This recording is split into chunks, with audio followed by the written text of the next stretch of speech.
Hello. Thank you guys for coming. I'm really excited. And I'm going to give everyone just a couple minutes to kind of trickle in. But to give you guys some background on me, I work for Progressive Pediatric Therapy. I am a speech language pathologist and I just finished my clinical fellowship year. I'm also 38 weeks pregnant tomorrow. So if you hear me huffing and puffing, that is why I'm ready for this baby to come out. And then a little background about me. I went to Florida State University. I got my bachelor's degree in music therapy, actually. So it kind of started off my world about 8 years ago now. Is it 8 years ago? Just about. Doing music therapy for mostly children with autism, but kind of worked in a whole range from little ones up to young adults with disabilities, and then kind of ventured into my way into the school district, was a job coach where I worked a lot with teenagers with special needs, trying to get them transitioned from the school setting into a workplace setting. And then I became a speech language pathologist assistant. And from there, finished my master's degree also at Florida State and became a speech language pathologist. And I just finished my 9-month clinical fellowship year, which was brutal. No, I'm just kidding. It was great, but it's a long one. So, all right, I think I'm going to get started here. So I first want to talk about play. Playing, so this is kind of mostly towards like the toddlers, even our little babies. What does play actually look like? Surprisingly, I get a lot of parents who, when I ask them, oh, what does your child like to play with? And I get some interesting responses that don't always constitute as play. So play, we want to remember, is what our toddlers, what our babies are imitating life. So brushing a doll's hair, putting maybe like a teddy bear to bed, putting animals in a truck, things that kind of imitate life. For like a 6-month-old, even our little ones, we're still playing with them. You've heard tummy time. Tummy time's so important, not only to build those muscles in the core and to build those neck muscles so they can support themselves, but you can do play with tummy time by putting a mirror in front of them and making silly sounds, pointing at their eyes, their ears, their nose. That's all part of play. Even like a 12-month-old, like a little one, that's when they really start to imitate life and kind of what you're doing and kind of applying it to their playtime, by taking that stuffed animal, putting it under the pillow and going, shh, to go to sleep. All things that they're learning in their day-to-day life. And even our toddlers, our 3-year-olds, they're the problem solvers. So giving them a puzzle, teaching them that they can, put pieces together or ask for help or ask questions like, what's that? Those are all things that, they're learning during play, and it's all imitating life. So now what is not play? So what is not play is straight lines. So like, for example, I've seen this done before. We'll have a kiddo put animals, oops, you can't really see it, animals in a straight line, just like that. And that's all they do. And that's what they did. And they'll put the whole thing, they'll put a whole line of cars or a whole line of animals going around the room, and then nothing happens. That's not play, right? Maybe if the animals were in a line to go into the truck and it's the pig's turn, so then the pig goes, and then it's the cow's turn, that's play because it has function, that has meaning. They're waiting their turn, they're waiting in line. But when you start to see just those straight lines, that's not play. They're not really learning anything. Play needs to be functional and needs to be meaningful. Another example of something that's not really play is things like, throwing toys that aren't meant to be thrown, or maybe putting something in a bucket or a cup and then dumping it out and then doing it again. Repetitive kind of stuff. That's not really play. It needs to be functional. It needs to be meaningful. So again, it has to kind of imitate their life a little bit. So that's kind of the grand scheme of things when it comes to play. So things to look out for too, that if you're starting to get a little concerned on maybe some of their play skills, maybe you are seeing some of those straight lines and then they're not doing anything with them. Something you can do about it is model, show them how to play. A lot of times we assume as adults that these things come easily and naturally to our kids, but sometimes they don't. So we really have to kind of be their teachers and really show them, oh, look, you put them in a line. Well, we're going to put them in the truck next. So it's the pig's turn. Okay, we're going to do that. Oh, the cars are in a line. They're going to go in line to get gas because that's what cars do. They go in a line to get gas, and encourage that pretend kind of play. So now let's talk about some language stuff, which is where I really love when it comes to playing, which is the best. So there's a lot you can do with playing and language. You can talk about, we can work on requesting, we can work on protesting, labeling, sheep, asking questions. There's a lot you can do with play. And but today we just want to focus on like requesting and protesting and asking for help. They kind of all go together because with those things you can really they're kind of using the same strategies to kind of teach our little ones, how to request or how to protest or how to ask for help, that kind of thing. So let's talk about requesting. Some easy things you can do at home to kind of teach your child how to ask or how to request. And it only requires 1 or 2 words wherever your kid is at, whatever level he's at. But it doesn't need to be a lot. It could just be 1 word. It can be 1 or 2 words. So let's say we're playing with our animals here. We got our truck, we got our animals, and you have some animals too, and your kiddo is reaching. And the important thing is when it comes to requesting is you don't want the child to be able to just grab it, right? Because then there's no opportunity request. So you kind of almost want to play with the animals and have them almost in like your possession so that you're setting them up with an opportunity that they have to request. So maybe you're playing with the sheep and your little one is pointing at the sheep because he wants it. What you're going to do, the first thing you always do is model. So you're going to say, oh, sheep, you want the sheep. And the biggest part, and this is the hardest part, I promise you the hardest part is waiting. Wait. So that is so hard to do. It sounds easy. It's not. Your child wants the sheep. They're pointing and they're making all sorts of sounds. You know what they want, but I promise you got to model saying, oh, sheep, you want sheep? And wait, count to 5 and just wait and see what they do. Why it is so important to wait is because this is when learning happens. Learning happens when there is that time, there's that response time that they have to kind of think, what does mom want me to do? And she's not giving me the sheep, but I'm pointing at it. So again, when that 5-second passes and we've waited, do it again, model again, say, sheep, you want sheep, 1 or 2 words, sheep, and then wait again. And I promise you that the more often you do that, the more consistent you are with doing that. It's going to teach the child like, okay, they keep saying sheep. I'm going to do that. Sheep. And then, of course, we get excited. We praise them. We reward them. Oh, good job. Here's your sheep. You did awesome. And then they get the sheep. And then they learn. They say, oh, I said that word. Mom got excited. That's awesome. And I got the sheep. Something to remember, too, is that parents a lot of times forget is that you are your child's most rewarding and motivating person in their life. There's nothing more they want than to sit and play with mom and dad. And so when you give them that praise and you give them that attention and all that love and everything, it really encourages them to continue doing the behavior, right? It gives them that attention. So that's kind of like requesting. So, again, 1 or 2 words. You can even say, want sheep. If maybe your kid already knows all these words, all these animals, and kind of expand. Okay, you tell me want sheep and wait. So now let's talk about protesting. I think protesting is just as important. Sometimes it's easy because no is sometimes our toddler's favorite word. But I think it's important too because we want to show them that they have a choice. Maybe they have an opinion. And I think that starts really young and we can kind of teach them, again, expanding that vocabulary, expanding from just no to maybe no sheep or no pig, no, and adding on to that. No, they already know. So for example, we're playing with our animals.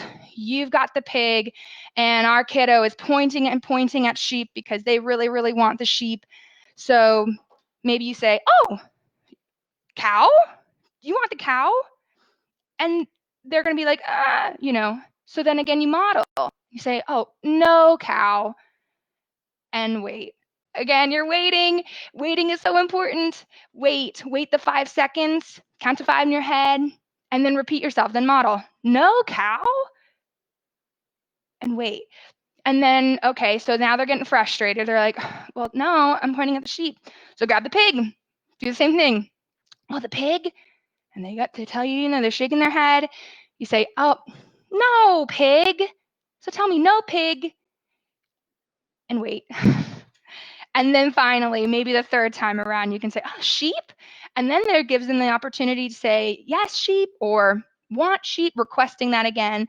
But again, you're kind of teaching them that they have a choice and maybe replacing that behavior, because sometimes our kids get very frustrated very quickly, right? So we kind of want to replace that. Oh, I'm going to scream because I don't want that. I don't want to do that. But we want to also teach them, okay, well, I know you don't want to do it, but instead of screaming or yelling or getting upset, we could say, no pig, or no chips, or no broccoli, whatever. We can teach them kind of words to replace that behavior, that kind of thing. So now let's talk about help, asking for help, which I think is super important and probably one of the hardest things for us as adults and parents and caregivers to do is, have our child ask for help. Because again, we're so good at knowing what they need. And you guys as parents, you're so good at knowing what they need. You probably know before they know what they need. And it's very easy to kind of give in and be like, oh, here you go, let me help you. Oh, let me help, let me do this. So take time during your day when you can to kind of set them up to ask for help. So I like to call this technique sabotage, because that's what we're going to do. So I like to sabotage my kids with my house toy. I've got this Peppa house, which is one of my favorite toys to play with, and it has these stairs on it that is rather difficult to kind of put on if you're a little one. Kind of have to put some force to it. So especially with my, toddlers here, the problem solvers of the world, I love to give them this and kind of sabotage them a little bit and say, okay, let's put the stairs on. Because almost every time they're struggling and they have a hard time. Because again, I want to put them in an opportunity where they start to learn, I'm feeling frustrated. I don't like this. What can I do to stop this feeling? So we got to kind of set them up. So maybe our kiddo is struggling. He's trying to put that on. I might model again and say, that's hard. Need help? Help me, help. Kind of model that. Caveat to that, though, is try not to ask the question, do you need help? Because the answer is yes. And they may know yes. We want to teach them more vocabulary than that. So again, be careful not to just ask, do you need help? Which we all do. We all ask that anyways. But try to really actively think I'm just going to use one or two words. So he's struggling. That's hard. Help me. And maybe he'll look at you and be like, oh. But don't grab the ladder, don't grab the stairs, don't grab whatever it is they need help with. I know we know what they need help with, but again, you're setting them up for that opportunity to request for help, to ask for help. So don't grab it and be like, oh, help, tell me, help. And kind of wait. Again, waiting. We're always waiting. We're counting to 5 and we're always waiting. So, and then they're doing it again. And they're getting frustrated and they're pointing and they're trying to give it to you. But you want to teach them, tell me help. And maybe they say it. Maybe they give you kind of a ha, almost like a help, like a heh sound. Whatever it is, if it's close to it, I say praise them and roar and be like, oh, you said help. Good job. Let me help you. I'm going to help. Look, we'll do it together. Help you. There we go. So again, they start to learn, oh, help. So if I need help, that's what I say. I show mom and I say, help. So, that's kind of asking for help. That's one of my favorite things is that sabotage. You're kind of setting them up a little bit, but parents get a little intimidated by that because toddlers, they will go 0 to 60 in a frustrated kind of fit. So don't be afraid. It's okay that they get a little frustrated. We want to kind of put them in that position so that in life, when they get frustrated with homework or when they get frustrated tying their shoe, they learn, I don't just scream and cry. I go to mom and I say, help me. Or I go to dad and I say, help. We have to kind of set them up in those kind of positions. So the last little things I just wanted to talk about, and then I'll kind of open up to anybody who has any questions, is reminding guys to be patient with yourselves and know that you can't do it all as parents. And, all these strategies and tips that we give you as therapists, we understand you can't always implement it in everyday life. And you can't always sit and play with your child for 30 minutes. We get it. So try not to put so much pressure on yourself, but as long as you on a day-to-day basis kind of make an active effort of, even if it's 5 minutes, to read a book to your child at night, or after work sit down and play with them for those 10 minutes, you're doing the best that you can, and that's all that we ask. I'd rather my parents do a little bit every day than to try to save all this playtime for Saturdays, and do like 6 hours of undivided 6-hour attention, because that's going to drive you crazy. I'd rather you just sit and play a few minutes every day and implement some of these strategies, things that aren't playing either. Requesting food. Maybe they want a cookie. You can do the same thing. They're pointing at the cookie, grab the cookie so that, that they know that you know what you're talking about, and model cookie. And guess what? You're going to wait. You're going to wait so that they can answer and they can kind of respond. So let me open up to any questions. Let me look at our comments here and see if there's anything you guys have for me. Oh, good. Yes. Interesting about the straight lines. A lot of parents don't know that. But it makes a sense when you think about it. Again, play is imitating life. So straight lines aren't really in life unless you're waiting in line to check out at the grocery store, or waiting in line to get gas. But it really needs to have some function. It needs to have some meaning. Waiting is the best advice ever. Yeah. And it's the hardest one. So it's, especially in my early music therapy days, that was tricky to try to master, was the waiting, because I'm not a patient person. So yeah, it's easy to forget to wait for the child to respond, So good. I'm glad I gave you some examples. I tried my best to kind of give you guys something like tangible to look at and expect and everything. Oh, Lauren, I'm glad that you needed to hear this. Okay, this is good. Well, you can always look back at this video if you have any questions. At what age should we expect a child to be able to verbally request? So that's a great question. So, you can always look up these milestones. You can always ask your pediatrician, but really, there's a lot that kind of goes with requesting. There's a lot of prereq skills that kind of lead to before like verbally requesting.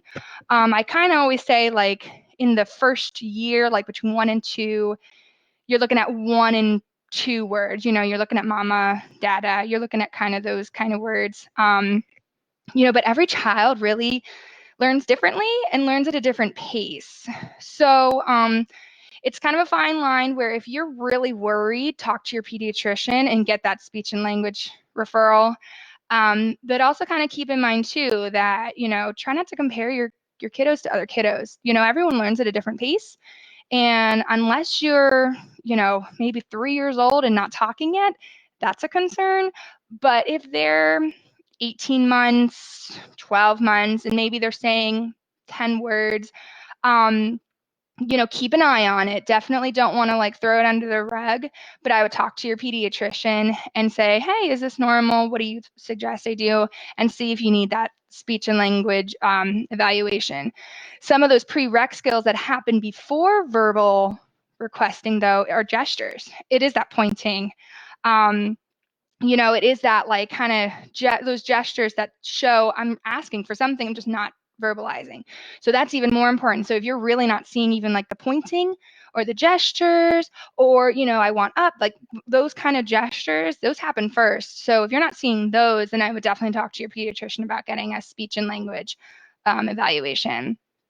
At what age should a child start playing, where you can visually observe whether they are playing or just doing lines, not playing?